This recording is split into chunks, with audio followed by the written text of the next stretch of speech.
Muy buenas, ¿qué tal están? Miércoles 30, ya bueno, a últimas horas de despedir este 2020, ya por fin, ¿no? Que bueno, que un año fatídico en todos los aspectos y bueno, con ganas ya de darle la patada a este año, comenzar el 2021, eso sí, con una alegría, con una sonrisa, unas carcajadas y bueno, y en familia, ¿no? Como podamos, eso sí, brindando por un 2021 mucho más esperanzador. Nosotros vamos a hablar hoy de muchos temas de nuestra ciudad, también vamos a tocar, como estamos haciendo estos días, varias iniciativas navideñas que están teniendo lugar en nuestra ciudad. Pero antes de comenzar vamos a ver este mensaje que nos manda Rubén Pérez, delegado de Movilidad, de Fiesta y Bienestar Animal. Balance de este año 2020. No voy a hablar de la dureza de este año que dejamos atrás y que jamás esperamos vivir. Me quedo con las lecciones que hemos aprendido, con el valor de la cercanía, con la entrega de los trabajadores y trabajadoras que nos cuidan y que mueven el país, con la fuerza del voluntariado y con la solidaridad de los jerezanos y jerezanas. El ratonero bodeguero ya es patrimonio cultural inmaterial de nuestra ciudad. En el Zoo Botánico seguimos trabajando para preservar la biodiversidad del planeta. En el Centro Municipal de Protección Animal cada vez hace más honor a su nombre. Y en este punto tengo que agradecer a las protectoras de Jerez su gran colaboración. Y afrontamos este 2021 con un importante reto para nuestra ciudad. Se trata de una movilidad más sostenible, que nos otorgue mayor libertad a la hora de elegir nuestro modo de desplazamiento, que no olvide la dimensión humana. Y en este reto tenemos que trabajar todos y todas. Bueno, como delegado de seguridad, quiero hacer una especial mención a la entrega en su trabajo pues de policías locales, guardias civiles, policías nacionales, bomberos, vigilantes municipales, vigilantes privados, protección civil y voluntariado. Es un reto en el que han estado a la altura y sin duda vamos a seguir contando con ellos para los próximos retos a los que nos enfrentemos. Como veis, tenemos mucha tarea por delante en este 2021 y lo vamos a afrontar con dedicación y con ilusión. Y continuamos aquí en 8 Televisión, en Hoy Jerez, y vamos a hablar de temas de nuestra ciudad y hoy con nuestro nombre, con el magazine Hoy Jerez. Pues hoy toca hablar de Jerez, de lo que ha ocurrido en nuestra historia reciente. Nos vamos a remontar 30 años atrás en el tiempo y vamos a hablar de Jerez porque bueno, siempre hablamos de Jerez, caballo, vino, Semana Santa, feria. Bueno, pues relacionado con el vino ocurrió una huelga sindical en nuestra ciudad y para ello viene a hablar Manuel Fernández, ex concejal de Ganemos Jerez. Muy buenas, ¿qué tal? Muy buenas. Aquí estamos a hablar de un pedacito de la historia de nuestra tierra, de Jerez. Que hay que conocer, una historia, como les digo, reciente. Yo no la conocí, no sé si la suerte, no sé si tú definirías como suerte de conocerla, pero es una historia que ocurrió en nuestra ciudad, que merece la pena contarla y leerla también, porque se ha escrito en este libro, está en estas páginas, La fuerza de la razón. ¿Qué es lo que cuenta realmente? La fuerza de la razón cuenta una historia, está novelada en la historia de aquellos 2 meses de huelga que mantuvimos y desde la perspectiva de un piquete. Es decir, puesto que los trabajadores fuimos clasificados en aquel momento de violentos, entonces quiero contar cómo fueron aquellos días, por qué llegamos hasta ese conflicto, quién nos empujó y quién en cierto modo tenía la razón. Yo considero que la razón la teníamos nosotros puesto que ganamos la huelga. ¿Fueron 90 días de huelga? Fueron 60 días de huelga. Eso, 60 días, que fueron dos meses. 60 días de huelga que estaba plasmado en un diario, ¿no? Todos los días se iba escribiendo qué es lo que ocurría, ¿no? En esa huelga, ¿no? Las fuerzas sindicales decidimos, porque ya teníamos experiencia donde cada vez que entrábamos en un conflicto y hacíamos cualquier cosa, la prensa, entendiendo que estaba no de parte, pero sí quien ponía los anuncios, eran las grandes empresas del sector y eso, pues no era completamente imparcial la prensa del momento. Entonces siempre decían que el problema del Jerez estaba en que los trabajadores eran muy reivindicativos y muy violentos. Entonces ellos, las empresas nos llevan al conflicto con una frase lapidaria que dice el presidente de Fede Jerez: en vendimia nos veremos. Y entonces nosotros los sindicalistas intentamos organizarnos para poder en la vendimia aquella de septiembre pues hacer nuestras reivindicaciones. De ahí que empezáramos el mismo 2 de septiembre y estuvimos justo hasta el 29 de octubre de conflicto. Hablamos en este libro, como dices, de una lucha sindical que se refleja en la realidad con palabras y también con fotografía, sobre todo la de la portada que están viendo ahí en casa, una portada que es verídica, esa foto se hizo en el momento y representa también uno de los momentos más característicos de esta huelga, ¿no? Cuando se subieron al techo todos los trabajadores, es decir, ¿no?, de las bodegas. El viernes antes de que iniciáramos la huelga, porque el conflicto estaba generalizado en todo el sector, los eventuales de González Vías toman las copas y se suben al techo. Esa foto fue una imagen que se difundió por casi todo el país y es la que ahora mismo hace la portada, que es al completo, si miráis, es la que hace la portada de esto. Y ese fue el inicio del conflicto. A partir de ahí ya aquel fin de semana nos dedicamos a los preparativos y ya después se inició la huelga. La huelga no venía dada por un capricho de los sindicalistas, la huelga viene dada porque los recortes a los que nos querían someter los empresarios eran brutales. El sector de la vid se sustentaba fundamentalmente de los trabajadores, pero al ser un trabajo tan duro, teníamos un Montepío, que era el Montepío San Ginés de la Jara, donde el 40%, cuando los trabajadores llegaban a la edad de 60 años, porque el trabajo era muy duro, pues se jubilaban. Entonces, para completar su pensión hasta el 100%, obligatoriamente tenían que tener un Montepío que los respaldaba con el 40%.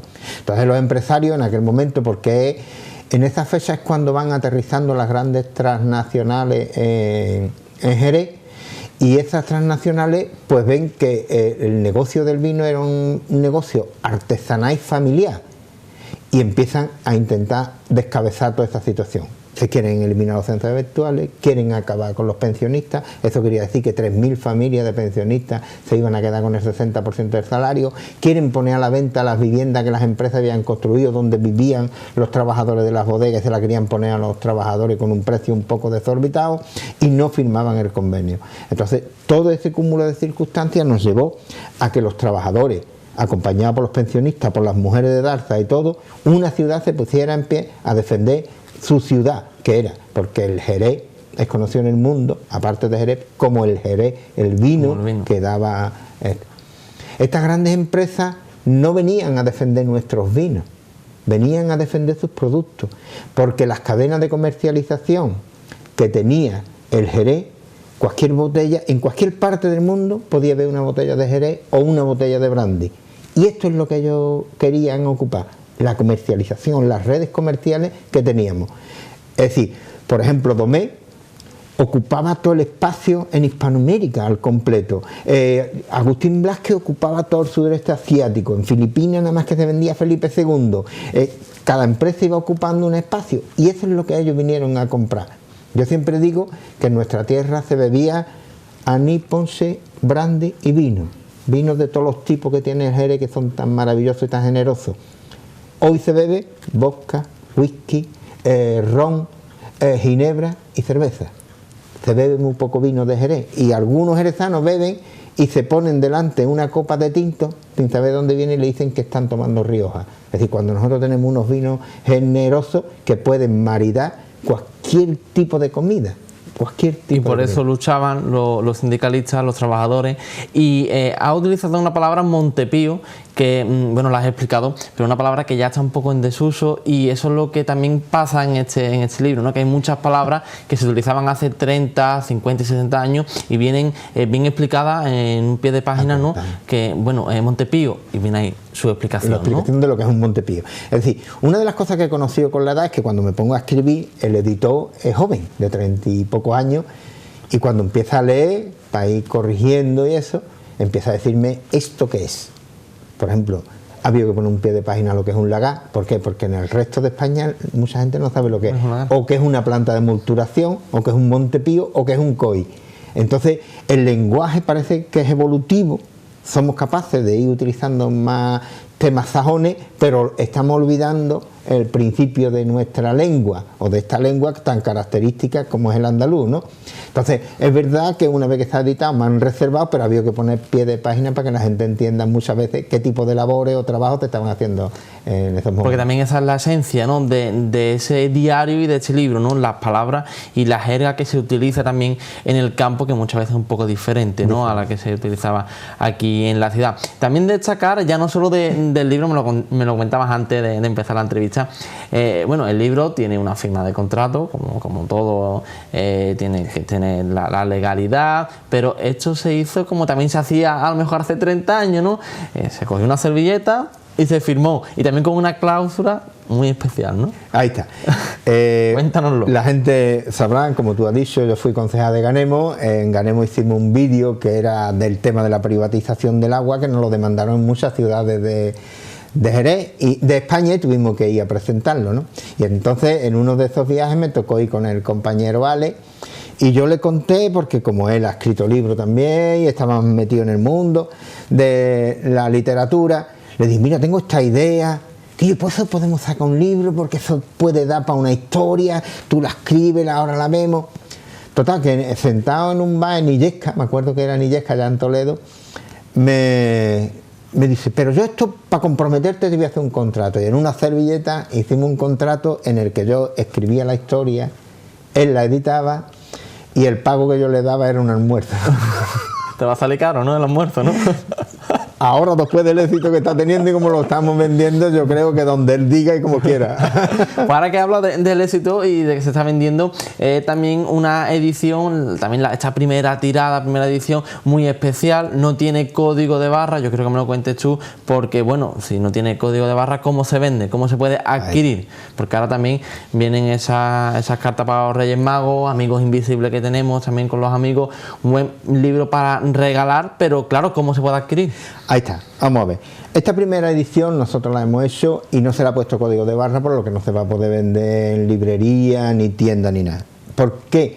Porque era tal la demanda cuando empieza a hacer la noticia a fluir, que trabajadores de la VI, compañeros de Ganemos, gente me dicen que quieren tener la historia dedicada. Entonces hemos hecho una primera edición que se va a entregar en mano, que la estoy entregando algunos días por las tardes en la tienda de Intermón Oxfam, que aquí queremos decir que una vez que se vendan una cantidad de libros y hayamos pagado los gastos de edición, el resto va a ir todo a un fondo para que Intermón Oxfam pueda seguir ayudando a las personas a proyectos concretos.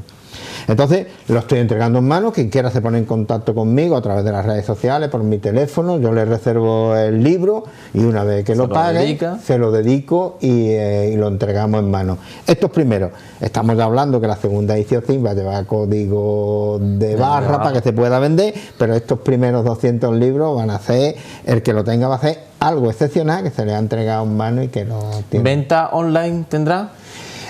Hemos planteado otra de las cuestiones, y es que nosotros queremos acercar a las personas a las librerías. Es decir, un libro cuando está en papel se huele, se toca, se siente, es decir, parece que es algo de lo que te vas apropiando.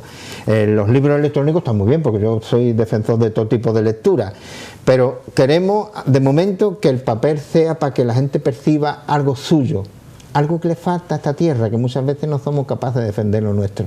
Entonces queremos que el libro de momento salga en papel. Y otra de las cuestiones es que no se venda por Amazon. Tenemos que incentivar el comercio de cercanía de nuestra gente, que nos vayamos viendo, porque en estos tiempos es bueno que todos sepamos que podemos estar echándole una mano al vecino, si es librero, si tiene una papelería o si tiene una tienda a la que podernos ir acercando. En la portada, como le comentaba, bueno, aparecen personas en uno de esos momentos claves de esta huelga, de esta lucha sindical, y yo no sé si alguno de los que hay en la portada lo ha leído, pero o alguno de tus compañeros, ya no solo de la política, sino a lo mejor amigos o personas que vivieron esta huelga, lo han leído, y si no han leído, bueno, ¿qué te han trasladado? ¿Le ha gustado? ¿No le ha gustado? ¿Están de acuerdo con lo que viene ahí escrito? De momento son piropos casi todos, ¿eh? Y tengo un piropo muy lindo, que es que alguien me ha dicho: hay que ver, Manuel, con el libro, que me estoy acostando a las 3 de la mañana, porque quiero saber qué es lo que pasa, ¿no? Claro. Y es verdad, porque está en una narrativa que atrae, que es asequible y que la puede ir llevando. Y algún compañero también, hoy mismo, un compañero me ha comentado que se te ha olvidado poner una actividad que hicimos. Y es verdad, porque yo no tenía ni tengo el don de la ubicuidad de poder estar en todos los sitios. No. El libro narra la historia de un piquete que trabajó en aquellos momentos y parte de la historia que yo escuchaba que el resto de mis compañeros estaban haciendo en otros sitios. Y narra, es una aventura que muchas veces pondremos en duda las cosas que ponéis, por eso hemos puesto alguna foto. Pondrá en duda de que eso, puesto que en aquellos tiempos se comentó por aquí que tuvieron que venir gente del País Vasco, Cale Borroca, a hacer cierto tipo de actividades. Lo vamos a dejar ahí, si es verdad que vinieron o no. Lo que sí se llama la fuerza de la razón, memoria como sindicalista de la vid. Memorias como tal no son, ¿no? ¿O sí? ¿O lo consideras memoria? Pues es la memoria de 2 meses, lo que se narra. Es decir, yo mi vida siempre ha estado implicada en los movimientos sociales y en los partidos políticos. Yo siempre he procurado ser de izquierda, no sé por qué. Digo, siempre cuento lo mismo, ¿no? Yo iba al cine de verano, al Salón Jerez, que los que sean mayores se acordarán, y cuando había una película de Indio y Convoy y ganaban los convoys, yo me entraba un cabreo de cojones, no entendía cómo los que tenían la razón podían perder, ¿no? Pero eso ya fue marcando mi vida, vengo de una familia humilde y todo eso me ha ido llevando hasta siempre en esa posición de defender los intereses de los más desfavorecidos, que son muchísimos más que los favorecidos. Entonces yo he puesto mi vida en esto. Pero el libro cuenta esta parte de la etapa de mi vida en eso y las dudas que genera cuando tú tienes que hacer cosas que para ti parece que son imposibles. Es decir, hacer ciertas actividades, nunca contra personas, siempre contra lo material, pero cuando te acuestas después de haber hecho eso, la almohada o la reflexión te dice, ¿eso bien? ¿No eso bien? Esa parte también se cuenta en el libro, cómo la adrenalina es capaz de ponernos a un dispositivo en el cuerpo, que cosas que tú parecía que impensable hacer, y se narran, porque tú vas un momento corriendo con la Guardia Civil detrás, cruzas desde la carretera de Cuartillo hasta la casa de posta en la carretera de Arco, y después cuando estás allí dices, ¿cómo he hecho yo esto, no? Y es la adrenalina, la fuerza. Ese tipo de... se ven también algunas, y es una parte de la memoria de mi vida, también está ahí dentro. Bueno, yo no sé si tienes ya otros escritos ahí en mente, si vas a sacar algo más, porque bueno, te hemos conocido y te conocemos como una persona activa en cuanto a la política en nuestra ciudad, y bueno, ahora parece que estás descubriendo también tu faceta como escritor, ¿no? Como novelista. Sí, yo creo que, y eso a la pandemia no le podemos deber nada, ¿no? Pero ese confinamiento en el que me recluyeron, ¿te has sentado ahí? Me ha sentado bien, porque yo lo que no quería es estar en el sofá. Claro. Entonces pues me puse delante de una mesa, de ordenador y de libro, y a partir de ahí pues empecé a escribir. Y después de visto esto, cómo me salió y cómo disfruté haciéndolo, yo siempre digo que yo me parezco mucho a mi madre, que era una contadora de historia. Ella, la pobre, tiene que su vida final tuvo Alzheimer y perdió la memoria de todo. Pero era una contadora de historia y es la parte que yo quiero coger. Y ella me contaba de pequeña, porque ella cuando da el golpe de Estado, ella tiene exactamente 7 años, pero sí recuerda cómo en la República sacaron a las monjas de la reparadora porque vivía en la calle Justicia, cómo había un centro de mujeres anarquistas donde María Luisa, la comunista, era la que agenciaba. Y todo ese tipo de historias yo me la he ido quedando, y antes de que me toque perder la memoria las quiero transcribir también, porque es la historia del Jerez que nadie quiere hablar de él. Hay una parte de nuestra historia que parece ser que, como viene de gente que no tienen título ni cosas de esas, casi nadie habla de ella. Entonces creo que merece la pena y ya llevo avanzado. Pues nosotros te daremos voz aquí en 8 Televisión cuando tengas algo escrito, cuando vayas avanzando nosotros nos ponemos en contacto y también venimos aquí a presentar y hablar también del éxito seguro, porque ya te quedan pocos ejemplares, así que todas las personas que quieran adquirir uno, que corran, que te busquen por las redes sociales y que te pongan en contacto contigo, bueno, para que puedan disfrutar también de esta lectura. Manuel Fernández, muchas gracias por estar con nosotros y por, bueno, traernos este regalo, este libro de nuestra historia, un pedazo de la historia de Jerez. Son 2 meses de la historia de Jerez, pero intenso, enorme, y además he intentado describir cómo era la ciudad en aquel momento, y ya te digo que creo que si la gente disfruta la mitad leyéndolo, la mitad de lo que yo he disfrutado escribiéndolo, se lo van a pasar estupendamente bien. Seguro que es así. Muchas gracias y suerte. A ti. Gracias. Nosotros vamos a continuar y vamos a seguir hablando de cosas de aquí, de Jerez, de nuestra ciudad. Y vamos ahora al Museo del Belén, donde ya le avanzábamos el lunes pasado que íbamos a tener otra entrevista, otro pequeño reportajito con Manolo Salado, y esta es la entrevista. Vamos a continuar también un poco viendo dioramas, viendo el nacimiento del Niño Dios según lo entiende Jerez. Esta es la entrevista. Estamos en el Museo del Belén, en nuestra ciudad, en Jerez. Ya lo vimos el lunes pasado y hoy, miércoles, vamos a continuar hablando de nacimiento. Manolo, ya estábamos el lunes pasado hablando de nacimiento, de belenes, de imágenes, y ahora vamos a hablar, porque nos quedó por comentar este nacimiento conocido como de la columna, de manera popular, bueno, precisamente por la columna que está dividiendo estas escenas de este nacimiento, que comenzamos, ¿no?, con la anunciación a los pastores del nacimiento de Jesús. Es una, como bien has dicho, aquí lo conocemos popularmente como el nacimiento de la columna, y bueno, se nos ocurrió de que en este hall de entrada de recepción de lo que es el Museo del Belén, que como bien sabéis siempre estamos intentando crear cosas nuevas, siempre que nos lo permita la economía, entonces se nos ocurrió, pues alrededor de este pilar central que hay aquí, que al ser circular, pues es una columna, y se nos ocurrió, bueno, pues montarle una base cuadrada y alrededor de él colocar 4 escenas fundamentales.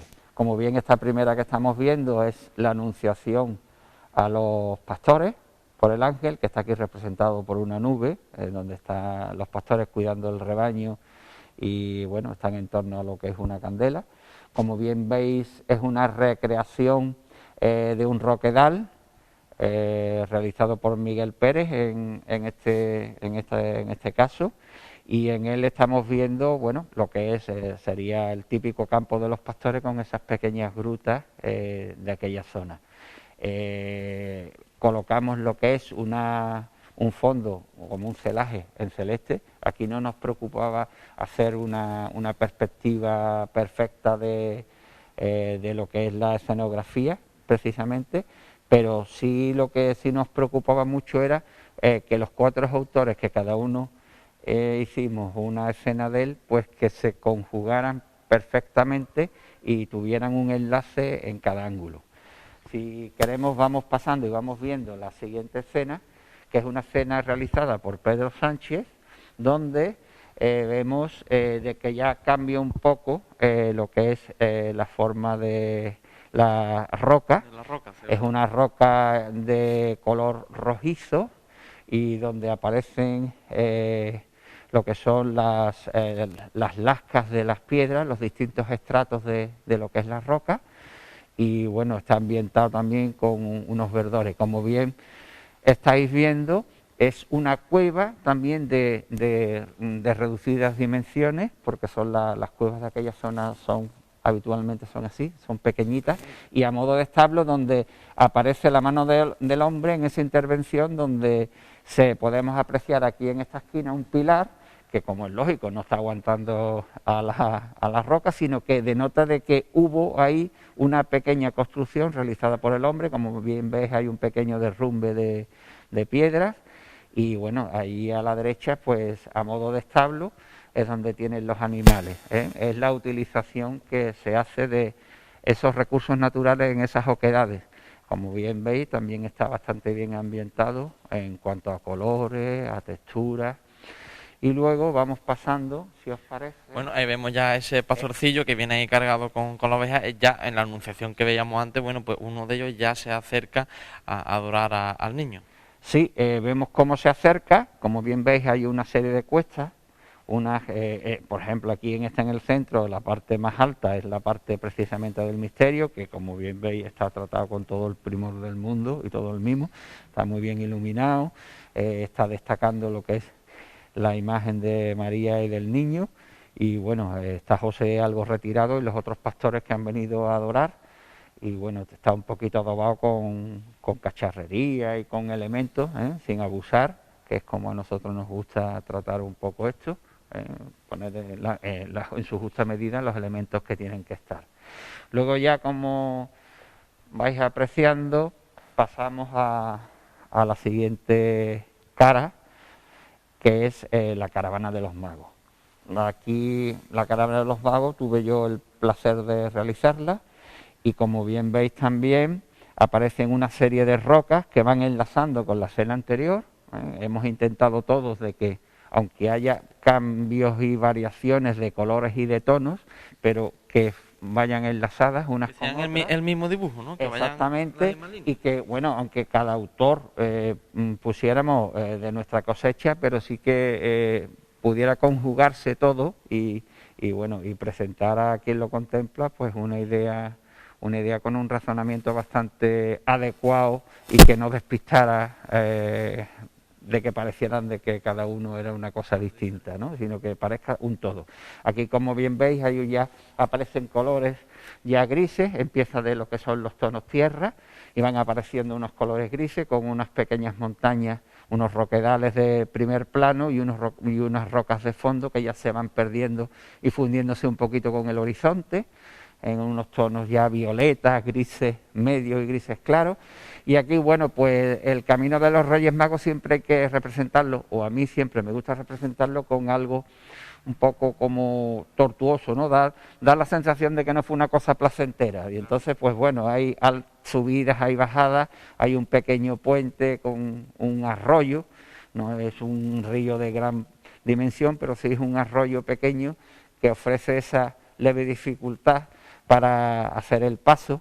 Y luego, bueno, como bien veis, está adobado también con las plantas. Nosotros habitualmente, los belenistas, somos bastante respetuosos con el tema de la naturaleza, y al igual que antiguamente se desposeía muchos arbustos de la zona, pues como está prohibido, nosotros estamos utilizando lo que son plantas artificiales.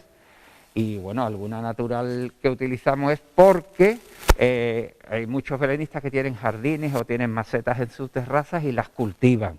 Y como es, por ejemplo, el minoclaudio, que últimamente nos gusta mucho usar, pues hay muchos que tienen plantaciones de minoclaudio en sus terrazas y otros en sus jardines. Y cuando llega esta época, pues hacen la poda para colocarlo. Incluirlo en su nacimiento. Y si vamos siguiendo también esta columna, ya nos encontramos con la última de las caras, con la cuarta cara, y también continuamos, ¿no?, con la historia. Ahí vemos a Niño Dios, junto a María y San José, que ya están huyendo para Egipto, ¿no? Sí, en esta cara, lógicamente, es otra cara preciosa, como bien podéis apreciar, donde aparecen también bastantes relieves. Es otro planteamiento de terreno distinto a los anteriores, como bien veis, pero que conjuga bastante bien con el resto. Estamos viendo un muro de piedra donde hay la intervención de la mano del hombre sobre lo que es el paisaje. Vemos los estratos, los colores rojizos de las tierras, y luego vemos un roquedal en monte con una lejanía. Incluso ahí vemos un pequeño camino que tiende a perderse en el horizonte, y bueno, tiene lo que son los árboles, que son troncos artificiales. Por ejemplo, Enrique Fernández, que es el autor de esta escena, tiende mucho a utilizar esos árboles, son muy característicos de su forma de trabajar. Y como bien veis también estamos utilizando técnicas de maquetismo en algunas ocasiones, como es el césped que aparece aquí el verde que aparece en estos planos, donde bueno, Enrique ha tenido a bien de elevarlo para que no sea una cosa plana. Y ¿También es artificial el césped? Sí, ese es artificial también, ese es artificial. Aquí lo único que puede haber natural es en la primera escena algunos arbustos de la primera escena, que son arbustos secos, que previamente van tratados con colores en spray.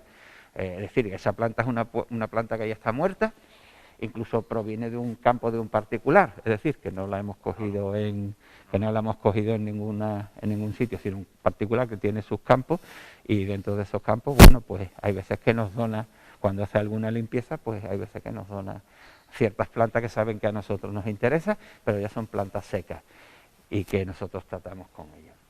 Bueno, pues ya con esta huida a Egipto, con el niño entre los brazos de su madre, bueno, finalizamos este nacimiento de la columna en el Museo del Belén, en nuestra ciudad. Manolo, vamos a recordar la calle y también los precios para todas las personas que nos estén viendo. Bueno, pues decidan ahora, esto ya este último día del año, o ya para el año próximo venir, porque estamos en estas fiestas navideñas, o si no, bueno, en verano, cuando quiera, ¿no? Nosotros habitualmente durante el año estamos del lunes y jueves, durante el resto del año, lunes y jueves por la tarde, en horario de 6 a 8, vamos cambiando, por ejemplo, en verano, que la página Belenistas de Jerez es donde pueden estar informados de los cambios de horario, y luego los sábados por la mañana siempre estamos.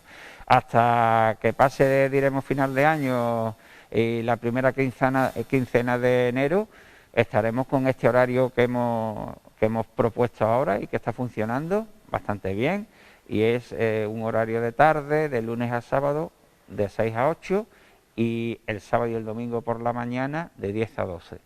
La verdad que, bueno, tenemos, como bien veis, flechas indicadoras para la entrada, tenemos lo que son para la salida, distinguimos lo que es la entrada y la salida, para mantener, bueno, todo lo que se nos ha indicado a lo largo de estas exposiciones en la pandemia. Bueno, muchas gracias por abrirnos las puertas y muchas gracias por atendernos. Gracias a vosotros por estar siempre aquí.